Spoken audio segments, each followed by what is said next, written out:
encoding overload. Turning down the video settings or using... I don't think I can really turn down the video settings or adjust the card. Oh, sorry. Welcome back, ladies and gentlemen, to another episode of the Extreme Let's Play of Super Mario Bros. 3. Today we look at World 5, the sky. But as you can see, we're clearly on the land. This world actually starts on the ground, and then we make our way to that spiral-looking castle and end up in the sky. Now, something I got to address real quick here, and yes, I am aware that the video quality is not as great as it is, despite the fact that this is, in fact, in 720p. I mean, last I checked it was. I wonder if I can... Let me look into the properties real quick here. USB video, 1280 by 720, 60 FPS, full color range, Elgato microphone. Yeah, I don't see anything amiss here. So everything is as it should be. I mean, there is a slight delay, but I guess that's all I have to deal with. But yeah, I am well aware that there is a slight delay on the video, and despite it being in 720, now it's either the emulation that's a problem, or my computer, or it could be that my laptop's not capable of handling it, or it could very well be my capture card too. I mean, despite the fact that this is a USB 3 HDMI 4K video capture, this thing only cost me about $40 brand new, so I don't know. I guess if you buy cheap, you get cheap, right? I do have another capture card coming that's hopefully of better quality. I'd hate to think that this whole time it's my laptop that's the problem, but it could also be the fact that the video quality was bad because around the time I was recording those episodes, I was actually uploading other videos at the time to YouTube. So, anyway, without further ado. Alright, so this is the first level, and immediately you're greeted with this world, with one of the enemies known as a Buster Beetle. Those guys basically pick up the white blocks that we've been using, and they chuck them at you. But apart from that, they're just fast-moving enemies. Otherwise, there's the nipper plants. I forget their technical name, but yeah, you got to be careful about that guy. He likes to ambush you on the stairs here. So this level is basically just a giant staircase leading up and falling back down. Now there is a small... Oh, that's right, you can't use your tail against these guys in this version.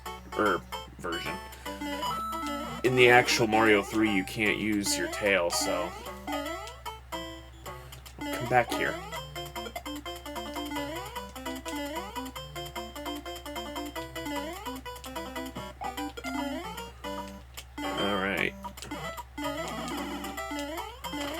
Now, I could just end the level normally. However, this level holds a secret.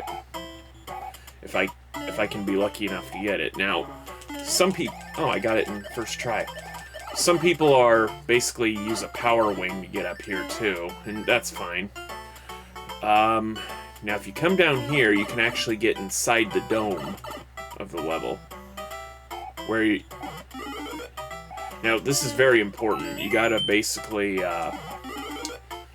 you have to basically hit these blocks individually one at a time because, you know, these older games, you know, if there's too many sprites on the screen, you know, you will miss out on some items, so...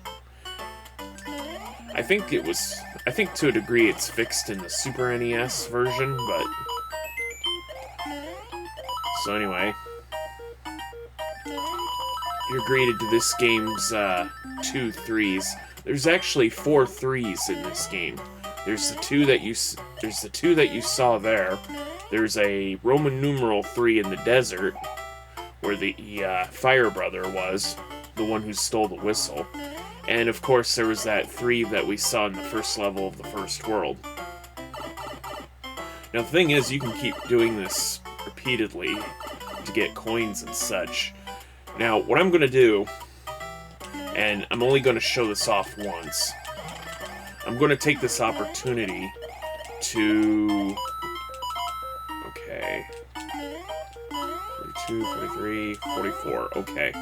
Now I'm going to take this opportunity to purposefully manipulate my score to match that of my coins. Don't worry if the timer runs. Don't worry about the timer here. There. So, remember how I said to invoke a coin ship, you have to have... I'll just push pause. Now, to invoke a coin ship, you have to have a multiple of 11 in your coins, not including 0. So, 11, 44, 11, 22, 33, 44, etc. And the second digit of your score has to match the same number, or numbers, as the coins. So, we have at least 40 points and 44 coins, as you see down below. Now, if the level just abruptly ends, which this is about to do, you know, the score the time doesn't get added to your score.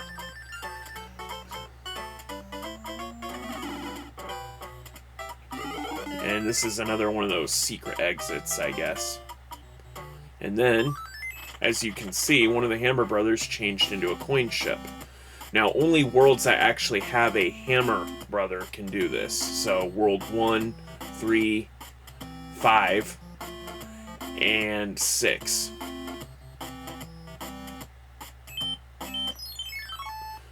Okay, so we got another spade game. I don't think I have enough room in my inventory to really hold these, so... Okay, well, that's them. Is it this one? No. Oh, this one? Nope. I think I did that one. You'd think I'd remember. Okay. Oh, there is one thing I want to show off, and recently I watched this guy named Karma Jolt. Shoutouts to him, by the way.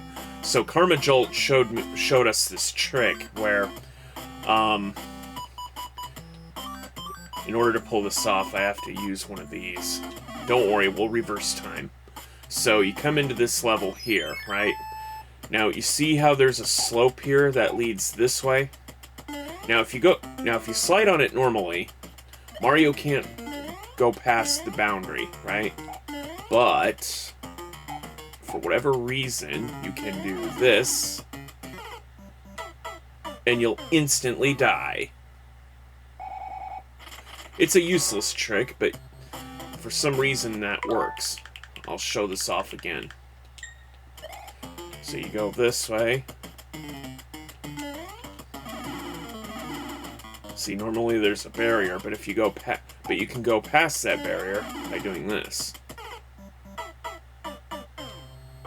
Now, as you might have noticed in the far right of the screen there was a... Oops.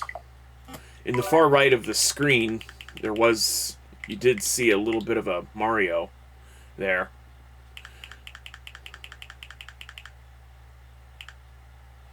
Basically, some levels have this screen wrap mechanic where if you go on one side, you'll come out the other side. But since the other side is walled off by a wall, that counts as you merging into the wall and getting crushed, I guess. I mean, that's my best explanation.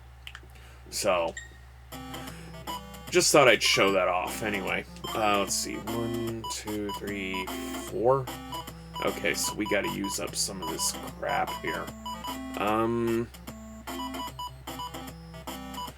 Get rid of this. Okay, I still got that hammer.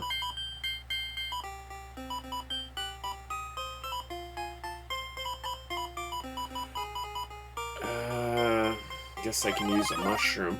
By the way, if you use a mushroom on the mini-map, it will override your current power.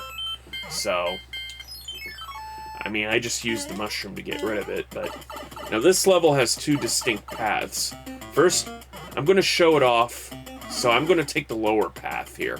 Now, the lower path is the more difficult of the two, but... If you come down... Well, I didn't expect that. Now, you can come down here and face a gauntlet where those buster beetles try to use those white blocks against you, like so.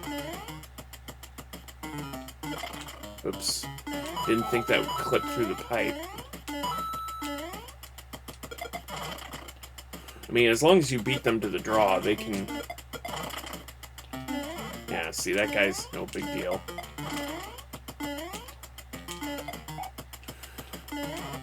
Okay, so there's nothing here.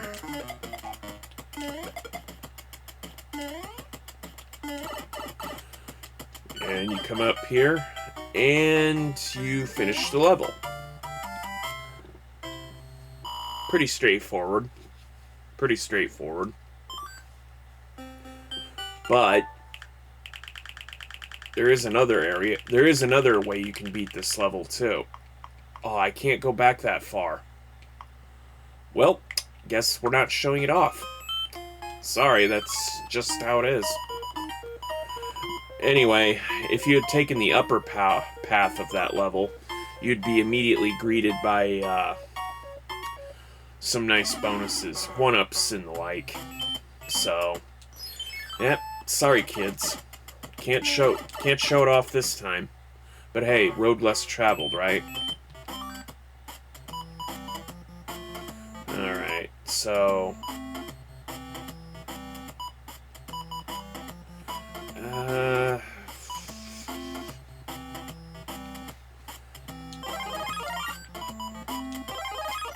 Now, let's just...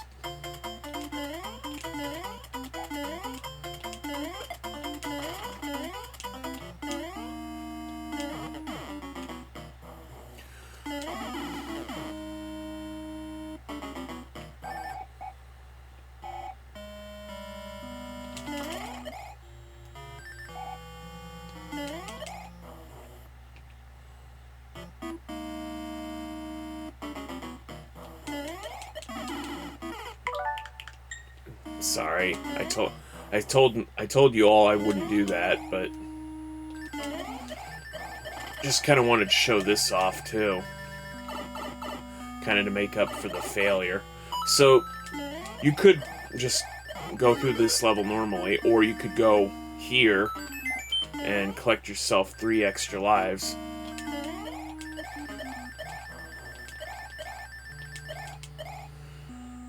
I mean, I don't really absolutely need them. I mean, we still got like 55 lives. Barely have lost any. Actually, I don't think we've technically died as of yet. I mean, yes, I showed off that trick, but...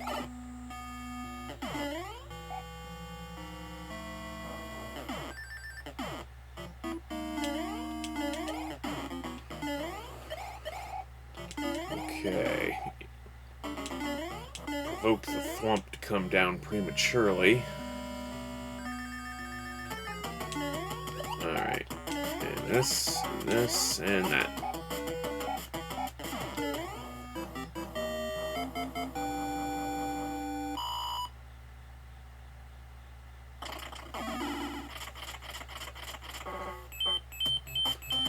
Okay, that brings us to level 3. Now, this level is unique because this is the only level in this game that has a very unique power that you're not going to see anywhere else in the game. One of those underutilized mechanics, as it were. Oh, well, I was going to show it off. It's the Karibo. It's what this game calls the Karibo shoe. Now, depending on which version of the game you have, yes, there are multiple versions of this game. It's either going to be called a Karibo shoe or a Goomba shoe. Now, I believe this emulated version will call it a Goomba's shoe. Now, I don't know if that... Now, Karibo is actually the Japanese name for a Goomba. Now, I don't know if it was changed for Western audiences to differentiate a Goomba from the titular Yu-Gi-Oh! Monster Karibo, but, I mean, it is what it is, I guess. The thing about this shoe is that you can actually jump on piranha plants and knock them out. Now, Super Mario Maker and Super Mario Maker 2, I don't know. If I say Super Mario Maker, would you automatically assume the second one? Anyway, you can actually make levels with this shoe, so...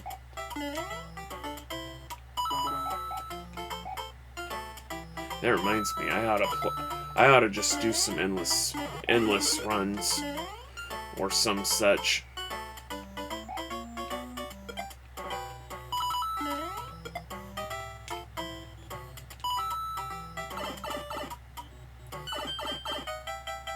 Now, unfortunately, you can't just jump out of the shoe like you could in Mario Maker, but anyway, that was the Karibo shoe. Fight this guy real quick. Now, speedrunners will actually try to avoid creating coin ships because it's just faster for them to just beat the Hammer Brother and get the reward. And like I said, I'd show it off once. I believe there's 168 or 164 coins in this level. I'm not on these ships. I'm not entirely sure. But yeah, you basically just collect the coins. There's not really much to write home about. However, at the end, instead of Hammer Brothers, you will be fighting Boomerang Brothers. So two of them at that, so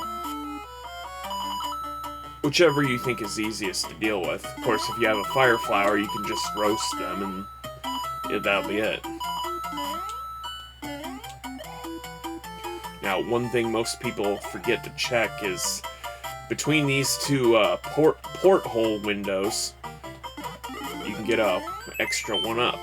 Now, the 1-up mushrooms are supposed to be green, so getting a blue 1-up mushroom doesn't mean anything. It's just a different color. And yeah, interestingly enough, this block shines just like the coins do.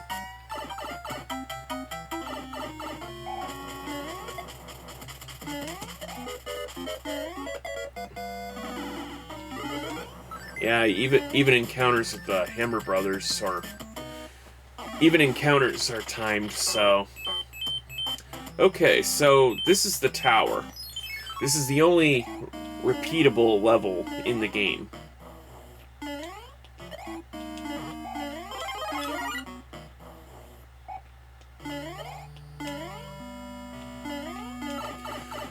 Now, if you don't beat...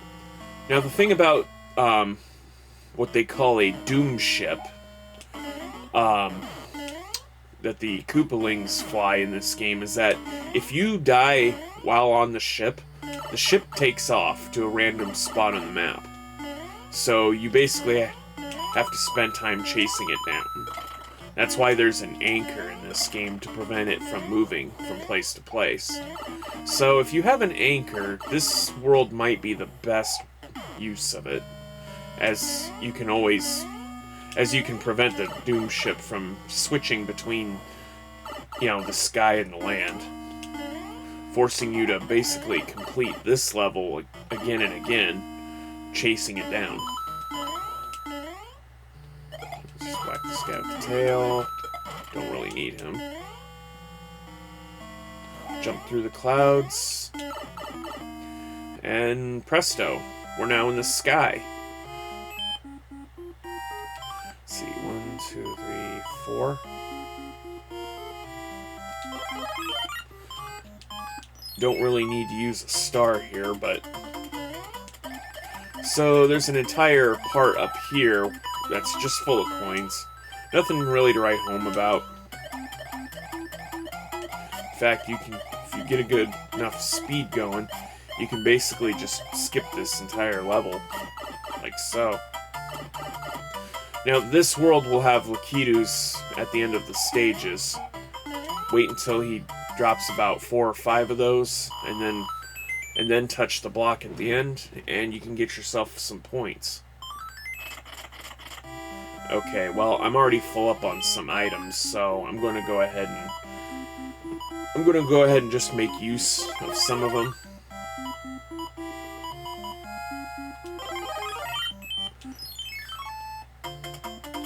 Okay, now this level is another one of those levels where, you know, if you get all the coins, you can invoke a special mushroom house. And yes, this one will have the power wing.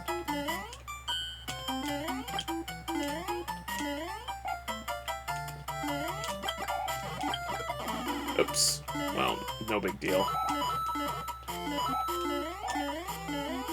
This level also holds another secret, which I have to show off anyway to get the coins, but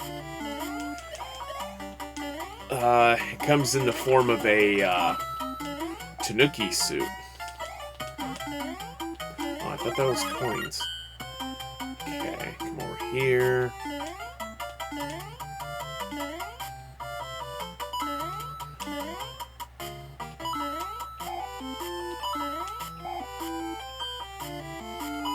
Yeah, sometimes if you stand just perfectly on the donut lift blocks, they won't give way under your weight, so I don't know of any way to perform that consistently, but oh, this block here is just another leaf. That's why I didn't touch it earlier. But if you come down this pipe, you can get the last remaining coins. This game has a few of these giant question blocks, which I could have shown off in the second level of this game, but, well, the game wouldn't let me go back that far, so. And you just do that, and presto. Now, I've already shown it off in, like, the first episode, or was it the second one? Anyway, I already showed off some version differences between this game, the SNES, and the Game Boy Advance, but generally, I think in the emulated version of this game here on the Switch service, I think you have to actually beat the level first, come back to it, and then it would tell you. But I could have sworn it was already there prior to completing it. Okay, suppose we can make use of this. Now don't worry about now if you're a person who doesn't play platformers for a living, or doesn't know, or aren't very good at it, don't worry. This game doesn't Don't worry, the spade games here don't go away if you don't collect them. However, they will pile up if you ignore them long enough. Okay, well, that was... I didn't win there, but that was for the best.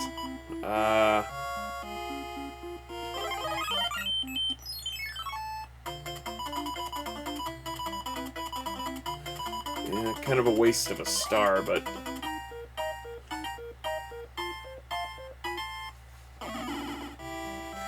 Alright, so let's see, 1, 2, 3, 4, 5, 6, 7 power wings, wow.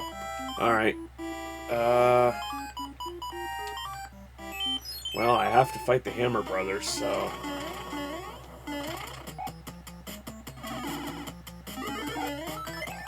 Oh, how's that for irony? Okay, so unfortunately I did say I was going to do all the levels, so I will have to show off level 6.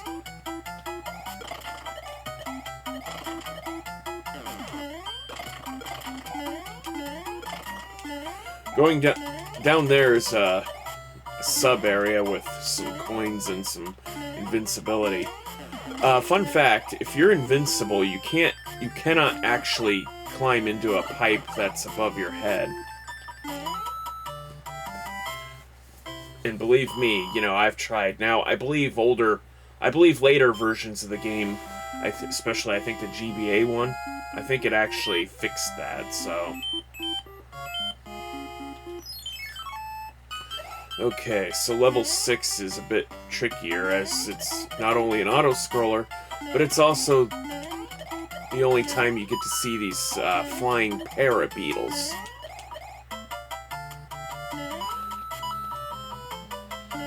Let's see.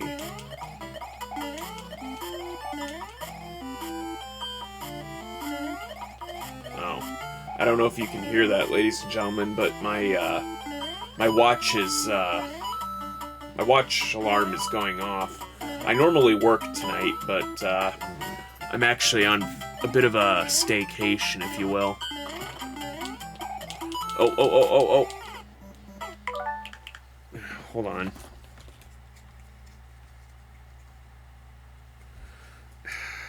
Come on. Oh wow, the battery's already charged, huh? I'm just gonna leave my watch off. I don't know about you, but watch bands, you know, they tend to dry out my skin, especially if it's made of rubber. Now, metal ones, they don't do that for me. I don't know. I said I wouldn't go back in time to fix errors, but I consider that more of a distraction, so... So, we'll do this proper, then. Yeah, so... You see the fire chomp here. Ooh, that was lucky.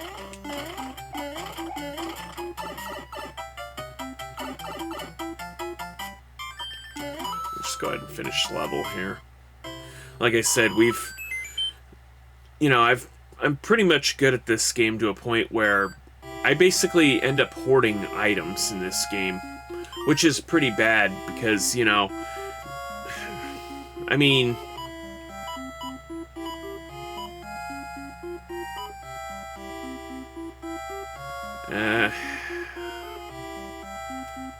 well, I can just ignore the house. I can't ignore the mushroom house too. It's not technically a level, so I believe the Super Nintendo version. Well, immediately lost that. I believe it's the Super Nintendo version, but well, I died. But there's actually supposed to be lava on the ceiling. Alright, I guess I will be using some powers here.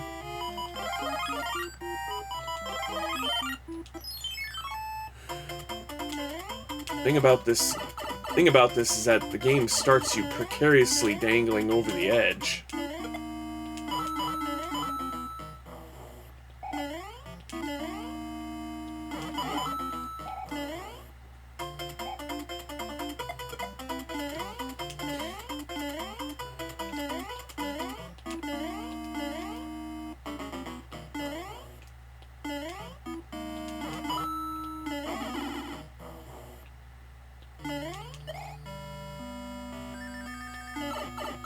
Not sure how fireballs can operate on the ceiling like that, but I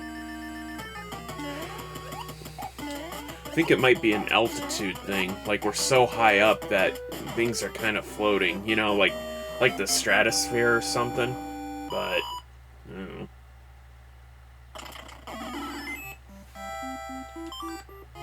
Yeah, we're just gonna ignore that spade game. We're already full up.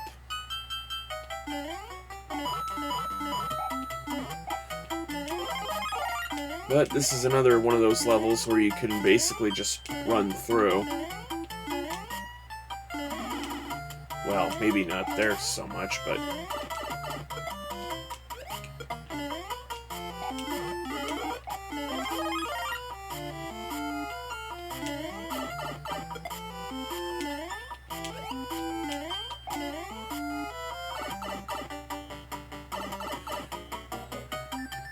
Yeah, the Lakidus, they spawn right away. They're about on par with the like, I think, again, it's either Big Bertha or Boss Bass.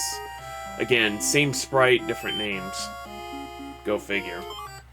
Okay, so this level is pretty difficult, so I'm going to show off what the Power Wing does, or P-Wing as most people call it. Basically, it gives you the raccoon power, but it enables you to fly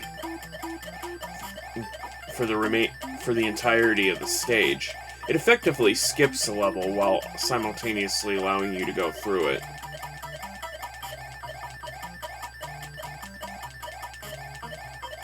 Now, normally I would have to jump from platform to platform, and it's a pretty straightforward level otherwise.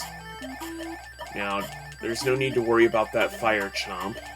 We're actually so high up that the game acknowledges that we exist somewhere up there, but where precisely the game doesn't really register. That's why the flame chomps aren't really gonna touch us. So I'll stop flying for a moment, drop down, and there we are.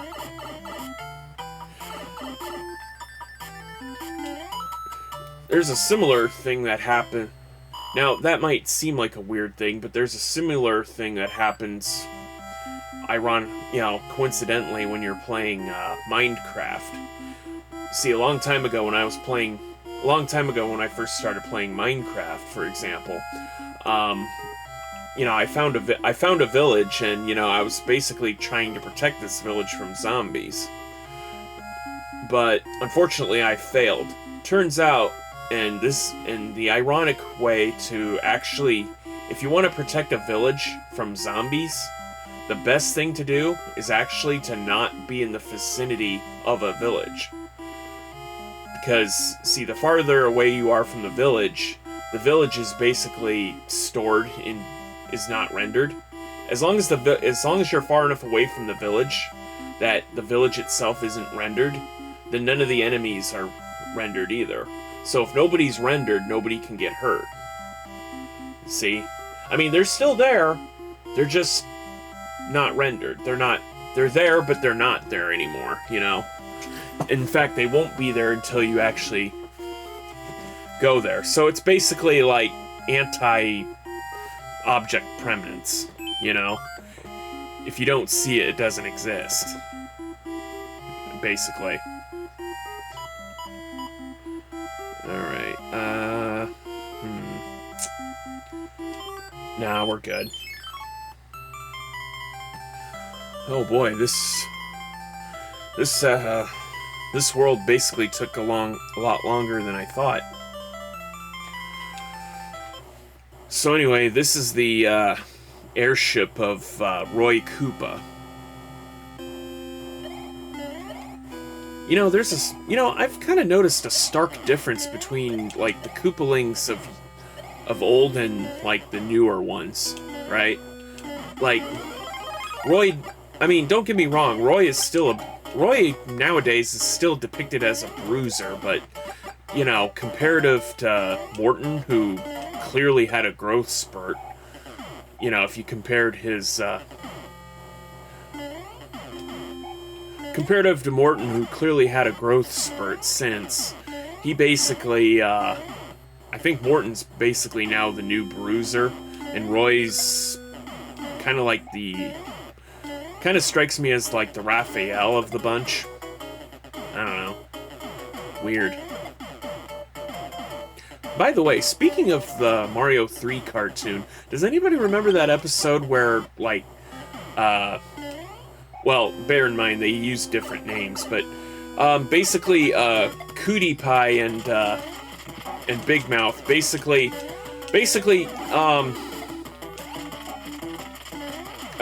Wendy kind of suspected that maybe Koopa was not her father or something, or and so she was on this delusion that maybe their real father was out there somewhere, and so she and Big Mouth went into the quote-unquote real world and basically used wand magic to make one of the animatronic Godzilla-like monsters into a real monster or whatever. I don't know. Kind of funny how nobody talks about the cartoon. In fact, that could have been the foreshadowing, like maybe the Koopalings were never meant to be related to Bowser, but it was just something that, the American audiences, translated it as, one of those lost in translations and improvised things. Kind of like how, it's kind of like how Eggman, or Robotnik was always Eggman in Japan.